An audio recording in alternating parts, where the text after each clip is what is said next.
হরে কৃষ্ণ। শ্রীল প্রভুপাদ কি জয়, শ্রী গুরু গৌরাঙ্গের জয় হোক। হরিনাম সংকীর্তন ইউটিউব চ্যানেলের পক্ষ থেকে আপনাদের সকলকে সুস্বাগতম। আপনারা যারা নতুন এই ভিডিওটি দেখছেন তারা অবশ্যই আমাদের এই চ্যানেলটিকে সাবস্ক্রাইব করে বেল আইকনটি প্রেস করে দেবেন এবং লাইক শেয়ার করতে একদম ভুল করবেন না।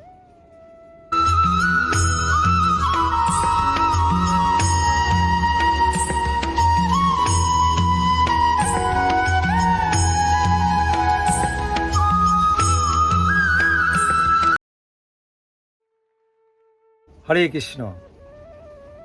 একাদশী ব্রত এসে গেল, মোহিনী একাদশী। প্রতি মাসে দুটো করে একাদশী হয়, একটি কৃষ্ণপক্ষের একাদশী আর একটি শুক্লাপক্ষের একাদশী। তো কৃষ্ণপক্ষের একাদশী চলে গেছে, এবার আসছে শুক্লাপক্ষের একাদশী। 1 মে সোমবার এই একাদশী ব্রত।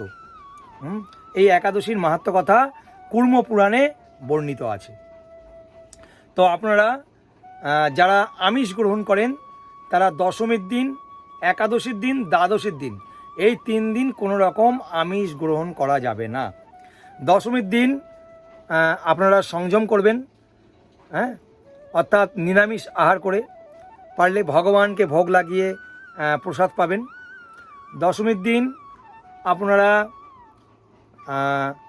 ভগবানের সামনে আপনি ধূপ দীপ সমস্ত কিছু জেলে সংকল্প করবেন যে ভগবান, আগামীকাল মোহিনী একাদশী, আমি এই একাদশী যেন নিষ্ঠা সহকারে পালন করতে পারি, সেই জন্য আপনি আমার প্রতি কৃপা বর্ষণ করুন। আপনি শারীরিক এবং মানসিকভাবে আমাকে সহায়তা করুন যেন ভগবান আপনার এই একাদশী ব্রত আমি নিষ্ঠা সহকারে পালন করতে পারি। এইভাবে ভগবানকে হাত জোর করে ভগবানকে বলবেন।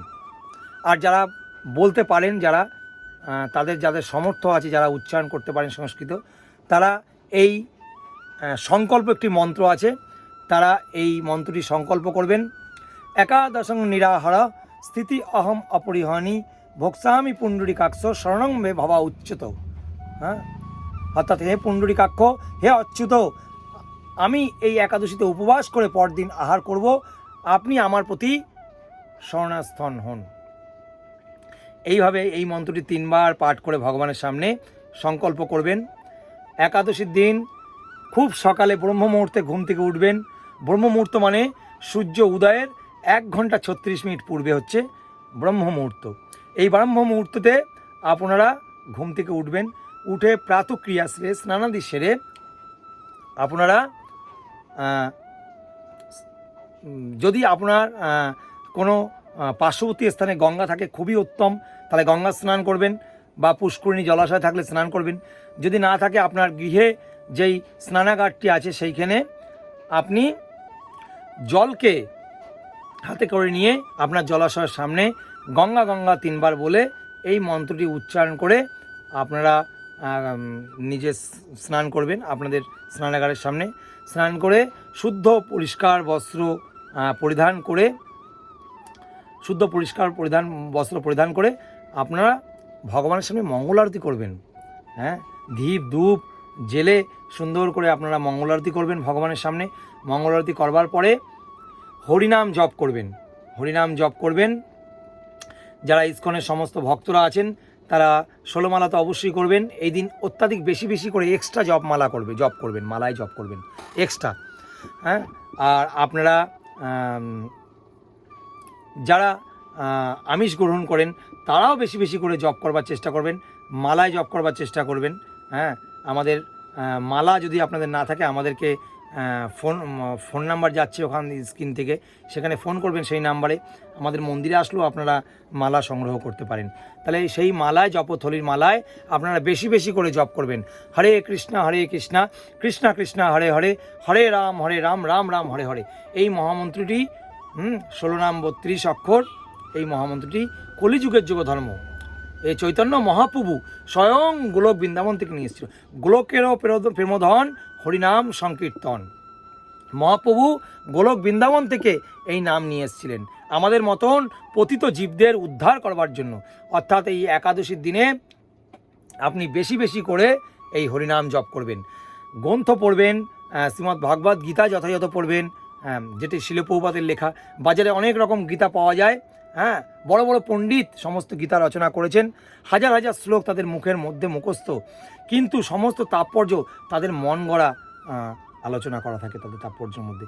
সেই জন্য চেষ্টা করবেন শিল প্রভুপাতের যে এই যে স্ক্রিনে যাচ্ছে দেখুন, ভগবদ গীতা যথাযথ শিল প্রভুপাতের লেখা, এই গ্রন্থটি আপনারা অধ্যয়ন করবেন বেশি বেশি করে, এবং ভাগবতম পড়তে পারেন, চৈতন্য চরিতামৃত পড়তে পারেন, ভক্তি রসামৃত সিন্ধু গুনতে পারেন, চৈতন্য ভাগবত পড়তে পারেন, বিভিন্ন ইস্কনের শিল প্রভুপাতের লেখা গ্রন্থ আপনারা পাঠ করতে পারেন, এবং সাধুগুরু বৈষ্ণবের তাদের মুখনিসৃত বাণী, ভাগবত কথা তা আপনারা শ্রবণ করতে পারেন। হ্যাঁ, ভক্তির 9টা অঙ্গ, তার মধ্যে শ্রবণ কীর্তন, হ্যাঁ, অর্থাৎ আপনারা শ্রবণও করতে পারেন, হরিকথা আলোচনা করতে পারেন, আপনাদের সমস্ত যারা আত্মীয় স্বজন নিজের পরিজন আছে তাদের সামনে বসে হরিকথা আলোচনা করতে পারেন।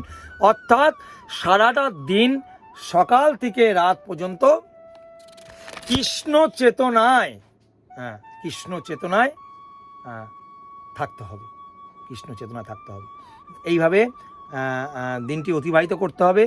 তবে কোনো রকম মিথ্যা বাসন, জল্পনা, স্ত্রী সঙ্গ, নেশা ভান কোনো রকম এই দিন কিছু করা যাবে না। এই দিন কিচ্ছু করা যাবে না, এবং এই দিন কোনো ক্ষৌর কর্ম করা যাবে না, যেরকম চুল কাটা, নখ কাটা, দাড়ি কাটা, রক্তপাত সম্পূর্ণরূপে নিষিদ্ধ। কারণ এই ধরনের কর্ম করলে রক্তপাত অর্থাৎ কেটে যাওয়ার সম্ভাবনা থাকে, তারপরে রক্তপাত হতে পারে। পরনিন্দা, পরচর্চা, মিথ্যা ভাষণ, ক্রোধ, স্ত্রীর সঙ্গে প্রজল্প, শ্রাদ্ধ এবং শ্রাদ্ধ শান্তি অনুষ্ঠানও কিন্তু এই দিন করা যাবে না। তো এই একাদশীতে খাবেন কি প্রশ্ন আসতে পারে। একাদশীতে শাস্ত্রে উল্লেখ আছে দশমীতে একাহার, একাদশীতে নিরাহার, দ্বাদশীতে একাহার। অর্থাৎ দশমীর দিনে একবার আহার করা, একাদশীর দিনে নিরাহার অর্থাৎ জলও পান করা যাবে না, এবং দ্বাদশীর দিনে একাহার। আপনারা যারা অপারগ ব্যক্তি তারা দশমীর দিন আহার করবেন, একবারের জায়গায় দুবার আহার করবেন, কি করা যাবে না পারলে। আর একাদশীর দিন আপনারা 3 রকম পদ্ধতিতে আপনারা একাদশী করতে পারেন। একটা হচ্ছে নির্জলা, অর্থাৎ কোনো রকম জলও পান করা যাবে না। সজলা, অর্থাৎ জল পান করে আপনারা একাদশী করতে পারেন। আর সফলা, অর্থাৎ যারা অপারগ ব্যক্তি জল খেয়েও থাকতে পারছেন না, তারা ফলমূলাদি খেয়ে আপনারা একাদশী করতে পারেন। ঠিক আছে, এই 3টে প্রক্রিয়ায় আপনারা একাদশী পালন করতে পারেন। এই 3টে প্রক্রিয়াও যারা পারবেন না, ফুল ডিসকাউন্ট, তারা দুধ, পনির, ছানা, তারপরে আপনারা বিশুদ্ধ সাবু দিয়ে, ক্যাপসিকাম দিয়ে, বাদাম দিয়ে আপনারা পোলাও করে ভোগ লাগিয়ে আহার করতে পারেন। কুমড়োর পায়েস করতে পারেন, বা আপনি বাদাম ভিজিয়ে রাখতে পারেন, সেই বাদাম, ভেজা বাদাম, কাঁচা বাদাম খেতে পারেন, বা বাদাম ভেজে খেতে পারেন, সাবুর পকোড়া তৈরি করতে পারেন। তবে এই যে ভেজে কথাটি বললাম, যে যেই তেলটি ইউজ করবেন সেই তেলটি কিন্তু কোনো রকম সয়াবিন অয়েল বা সরিষার তেল চলবে না, এটি পুরোপুরি সানফ্লাওয়ার হতে হবে, অর্থাৎ সূর্যমুখী তেল হতে হবে। সূর্যমুখী তেল দিয়ে এটাকে ভাজতে হবে। অনেকে বলে রুটি খেয়ে আমরা একাদশী করি, রুটি খেয়ে একাদশী করা যায় না। ঠিক আছে, আটা এইগুলো খাওয়া যায় না। তবে যদি পানি ফলের আটা পান, যদি পানি ফলের আটা দেখবেন মায়াপুরে পাওয়া যায়, বড় বাজারেও কিছু দোকানে পাওয়া যায়, যদি আপনি পানি ফলের আটা পান তা সেই পানি ফলের আটা দিয়ে রুটি করে খেতে পারেন। ঠিক আছে, একটা দিন চেষ্টা করবেন ফলমূলা দিয়ে আহার করেই থাকা, না পারলে খাবেন, আর কি করা যাবে। তো এইভাবে আহার করেও একাদশী করতে পারেন। তবু হাত জোর করে বিনীত অনুরোধ, আপনারা এই একাদশী পালন করুন। ঠিক আছে, তবে কি কি জিনিস একেবারেই আহার করা যাবে না এই দিন, কারণ পঞ্চ রবিশস্য বর্জন করে একাদশী করতে হয়। পঞ্চ রবিশস্যর মধ্যে পাপ পুরুষ বিরাজ করে, যার জন্য আমরা পঞ্চ রবিশস্য আহার করতে পারি না। একাদশীর নিষিদ্ধ পঞ্চ রবিশস্য আপনারা দেখুন স্ক্রিনে যাচ্ছে, নোটেশন করে নিন। ধান জাতীয় যেরকম চাল, মুড়ি, চিরা, সুজি, পায়েস, খিচুড়ি। গম জাতীয় আটা, ময়দা, সুজি, হরলিক্স, রুটি, বিস্কুট। জব এবং ভুট্টা জাতীয় যেরকম ছাতু, খই, রুটি প্রভৃতি জিনিস। ডাল জাতীয় যেরকম মুগ ডাল, মাসকলাই ডাল, খেসারির ডাল, মুসুরির ডাল, ছোলার ডাল, হ্যাঁ ছোলার ডাল, বরবটি, সিম এবং মটরশুঁটি, এই ধরনের ডাল জাতীয় জিনিস আহার করা যাবে না। তৈল জাতীয় জিনিস যেরকম আগেও আমরা বলেছি, তৈল জাতীয় জিনিস যেমন সরিষার তেল, সয়াবিন তেল, তিল তেল, এই ধরনের জিনিস আহার করা যাবে না একাদশী দিন। ঠিক আছে, তো আপনারা এই জিনিসগুলো বর্জন করে আপনারা একাদশী পালন করুন। একাদশী পালন করলে ভগবান অত্যন্ত প্রসন্ন হয়।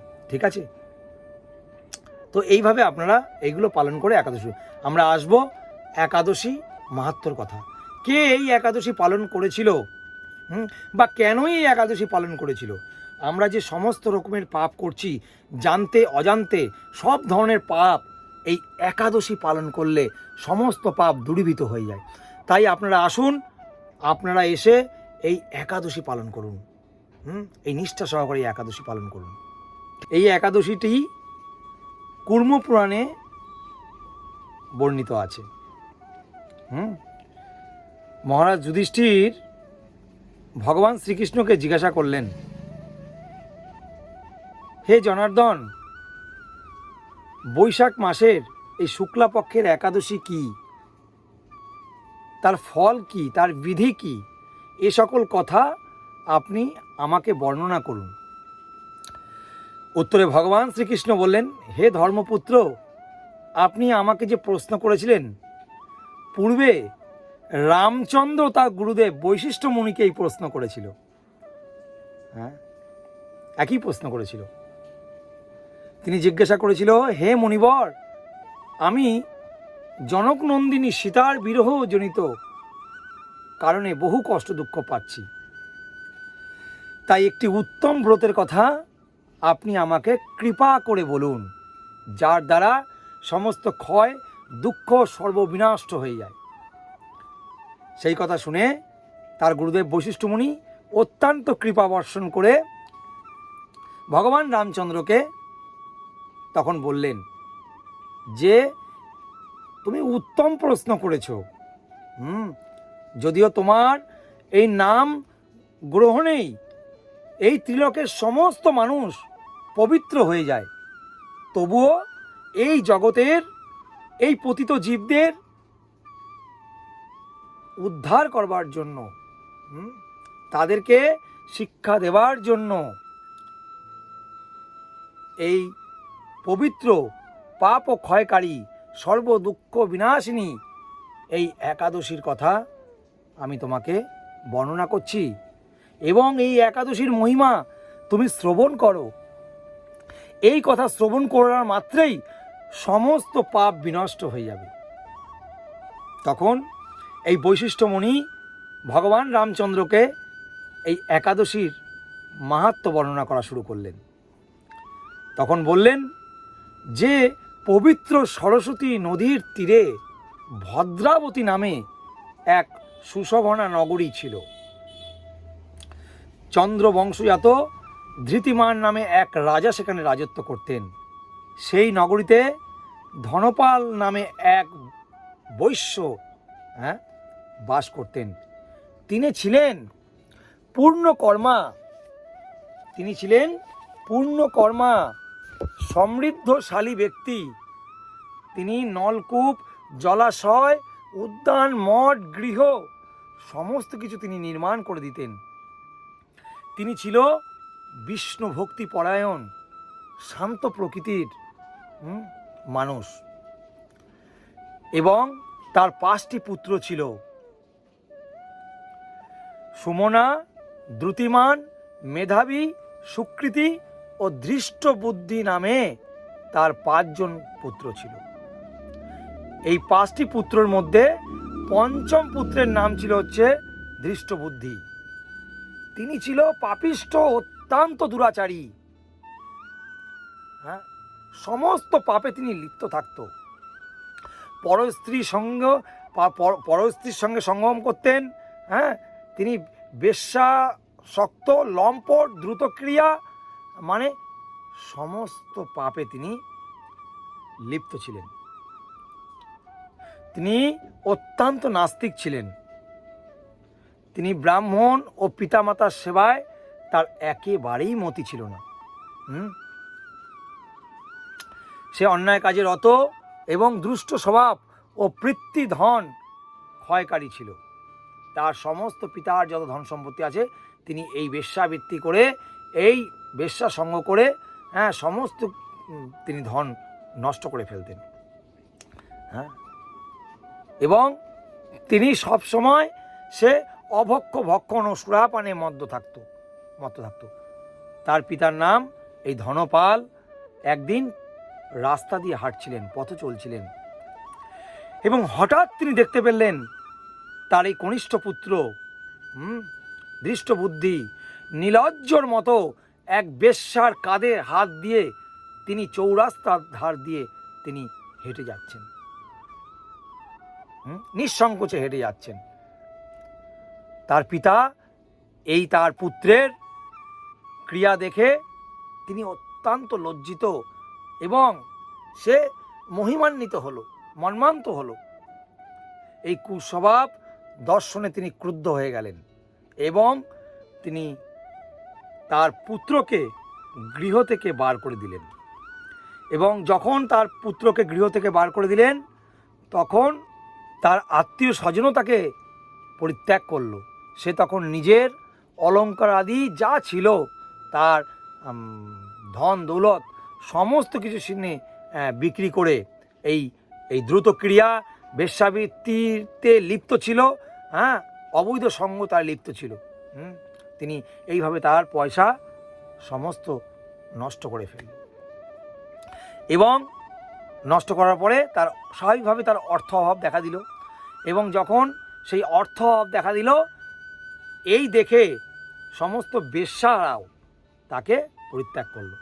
কারণ বেশ্যাদের তার কাছে যদি অর্থ না থাকে, তারা তার কাছে আসবে না। যেহেতু দেখেছে তার কাছে অর্থ নেই, দারিদ্রতা দেখেছে, তার অর্থ সব শেষ হয়ে গেছে, সমস্ত বেশ্যা তাকে পরিত্যাগ করল। অন্ন বস্ত্রহীন এই দৃষ্টবুদ্ধি ক্ষুধা তৃষ্ণায় অত্যন্ত কাতর হয়ে পড়ল। অবশেষে তার নিজের গ্রামে সে চুরি করা শুরু করল। এবং সে চুরি করবার পরে তিনি ধরা পড়ল। এবং ধরা পড়ার পর যখন দেখলেন যে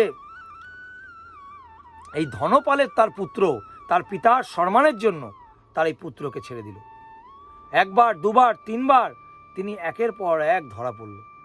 এইভাবে যতবার ধরা পড়ল ততবার তার পুত্রকে ছেড়ে দিল, মুক্তি দিল। এই করতে করতে আবার বেশ কিছুদিন অতিবাহিত হলো। তারপরে আবার সে যখন চুরি করলো, তখন আবার তার পুত্র এই দৃষ্টবুদ্ধি আবার ধরা পড়ল। তা ধরা পড়বার পরে তখন তাকে কারাগারে বন্দি করে রাখলেন এবং বিচারে সে কষাঘাত দণ্ড ভোগ করল। কারাভোগের পরে অনন্য উপায়ে দৃষ্টবুদ্ধি বনে প্রবেশ করলো। সেখানে বনে গিয়ে কি করলো, নিরীহ পশুদের হত্যা করে তিনি তাদের মাংস ভক্ষণ করা শুরু করলো। তিনি অত্যন্ত দুঃখে এই পাপময় জীবনযাপন করতে লাগলো, অত্যন্ত দুঃখে পাপময় জীবনযাপন করলো। এই দুষ্কর্মের ফলে কেউ কখনো সুখী হতে পারে না। তাই সে দৃষ্টবুদ্ধি দিবারাত্রি তিনি দুঃখ প্রকাশ করতে লাগলেন এবং দুঃখ প্রকাশে সে দুঃখতে জর্জরিত হতে লাগলো। এভাবে অনেক দিন অতিবাহিত হওয়ার পরে কোনো একটি তার পুণ্য ফলে একদিন সে কৌডিন্য ঋষির আশ্রমেও উপস্থিত হলো। সেই ঋষি এই বৈশাখ মাসে তিনি গঙ্গা স্নান করে আশ্রমের দিকে তিনি প্রত্যাবর্তন করছিলেন। এমন সময় শোকাকুল এই দৃষ্টবুদ্ধি তার সম্মুখে উপস্থিত হলো এবং ঘটনাক্রমে সেই ঋষির বস্ত্র থেকে এক ফোঁটা জলের বিন্দু তার শরীরে স্পর্শ করলো। সেই যখনই জল তার স্পর্শ করলো, ঋষির শরীর থেকে যখন তার শরীরে এই জল স্পর্শ করলো, স্পর্শ করা মাত্রই তার সমস্ত পাপ দূর হয়ে গেল এবং তৎক্ষণাৎ তার শুভ বুদ্ধির উদয় হল। ঋষির সামনে সেই কৃতাঞ্জলি পুটে প্রার্থনা করতে লাগলেন, হে ঋষিশ্রেষ্ঠ, যে পুণ্যের প্রভাবে আমি এই ভীষণ দুঃখ যন্ত্রণা থেকে মুক্তি লাভ করতে পারি, তা কৃপা করে আমাকে বলুন। মুনিবর তখন অত্যন্ত কৃপা করে এই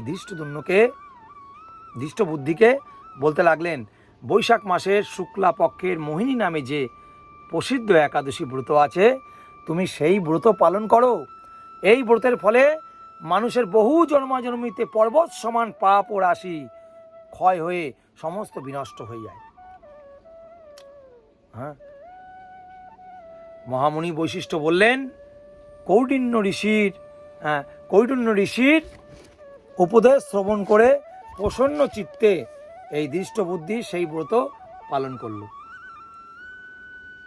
হে মহারাজ রামচন্দ্র, এই ব্রত পালনে সে নিষ্পাপ হলো এবং সে দিব্য দেহ লাভ করল। অবশেষে সে গুরুরে আরোহণ করে সকল প্রকার উপদ্রব্য হীন বৈকুণ্ঠ ধামে গমন করল। হে রাজন, ত্রিলোকে মোহিনী ব্রত থেকে আর শ্রেষ্ঠ ব্রত নেই। যজ্ঞ, তীর্থস্থান, দান ইত্যাদি কোনো পূর্ণ কর্মই এই ব্রতের সমান নয়। এই ব্রতর কথা শ্রবণে ও কীর্তনে সহস্র গোদানের ফল লাভ হয়। তাহলে আপনারা বুঝতে পারলেন যে এই মোহিনী একাদশী ব্রত পালন করা কত গুরুত্ব। আমাদের এই জানতে অজান্তে যত প্রকারের পাপ হচ্ছে, সমস্ত পাপ এই মোহিনী একাদশী ব্রত নিষ্ঠা সহকারে পালন যদি আমরা করতে পারি, তাহলে আমাদের অচিরেই সমস্ত পাপ বিনষ্ট হয়ে যায়। তাই আপনাদের সকলের কাছে অনুরোধ, আপনারা যদিও করছেন একাদশী, তবু আপনারা করুন নিষ্ঠা সহকারে একাদশী এবং অন্যকে আপনাদের চেনা জানা এই একাদশী ব্রত করতে উৎসাহিত করুন। তো একাদশীর পরদিন পারণ মন্ত্র করতে হয়, কারণ একাদশী করবার পরে তার পরের দিন পারণ যদি আমরা না করি, তাহলে কিন্তু আমাদের এই একাদশীর পূর্ণ ফল লাভ হবে না। সেই জন্য একাদশী করবার পরের দিন আপনাদের পারণ করতে হবে। ঠিক আছে, পারণের মন্ত্রটা দেখুন স্ক্রিনে দিয়ে দেওয়া হচ্ছে। অজ্ঞান তিমিরান্ধস্য ব্রতে নানেন কেশব পশুদ সুমুখনাথ জ্ঞানদৃষ্টি প্রদ ভব। এই মন্ত্রটি দ্বাদশীর দিন সকালে ঘুম থেকে উঠে স্নানাদি সেরে ভগবানের সামনে ধূপ দ্বীপ জেলে এই মন্ত্রটি আপনারা 3 বার ভগবানের সামনে বলে আপনারা পঞ্চ রবিশস্য দানা গ্রহণ করে এই একাদশী ভঙ্গ করবেন। ঠিক আছে, একাদশী ভঙ্গ করবেন। আর একাদশীর যে পারণের সময়সূচি, সারা ভারতবর্ষের যে একাদশীর পালনের সময়সূচি আমরা স্ক্রিনে দিয়ে দিচ্ছি। আপনারা যেখানে থাকেন তো আপনারা সেই মতন নোটেশন করে নেবেন, বা আপনারা স্ক্রিনশট মেরে আপনারা এটা রেখে দিতে পারেন। দেখুন, একাদশীর মানে উপবাস ভঙ্গ করবার সময় অর্থাৎ পালনের টাইম মায়াপুর 2 মে, মায়াপুর সকাল 5টা 2 মিনিট থেকে 9টা 23 পর্যন্ত, ইস্ফল 4টে 38 সকাল থেকে সকাল 9টা পর্যন্ত, গুয়াহাটি সকাল 4টে 35 থেকে 9টা 8 পর্যন্ত,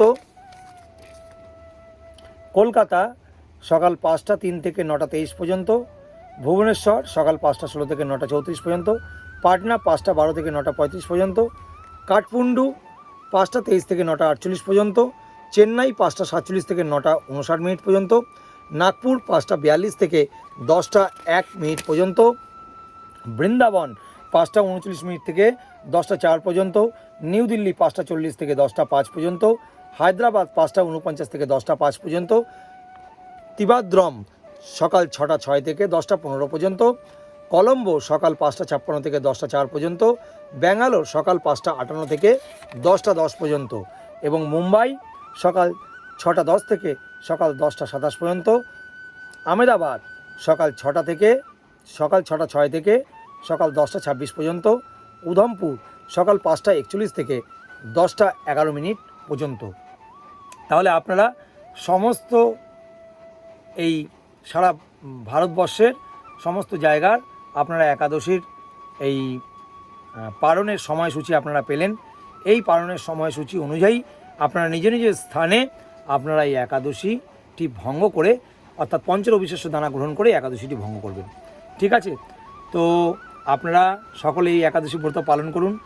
আর আপনারা যারা এই চ্যানেলটি, আমাদের হরিনাম সংকীর্তন ইউটিউব চ্যানেলটি প্রথমবার দেখছেন, তারা অবশ্যই সাবস্ক্রাইব করে বেল আইকনটি প্রেস করে দিন।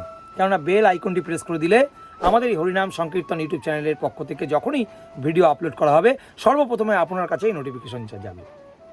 ঠিক আছে, আর আপনারা এই ভিডিওটি যদি ভালো লাগে আপনাদের নিয়ারেস্ট ডিয়ারেস্ট লোকের কাছে এই ভিডিওটি বেশি বেশি করে শেয়ার করুন এবং আপনারা লাইক করুন এবং কমেন্ট লিখুন হরে কৃষ্ণ, লিখে আপনারা আমাদেরকে সহযোগিতা করুন।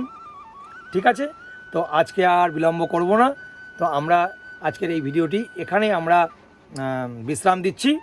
দেখা হচ্ছে খুব শীঘ্রই আবার একটি নতুন ভিডিওতে। ততক্ষণ আপনারা সুস্থ থাকুন এবং কৃষ্ণ ভাবনামৃত থাকুন সদা। শীল প্রভুপাদ কি জয়। নিতাই গৌর সীতানাথ প্রেমানন্দের হরি হরি বল।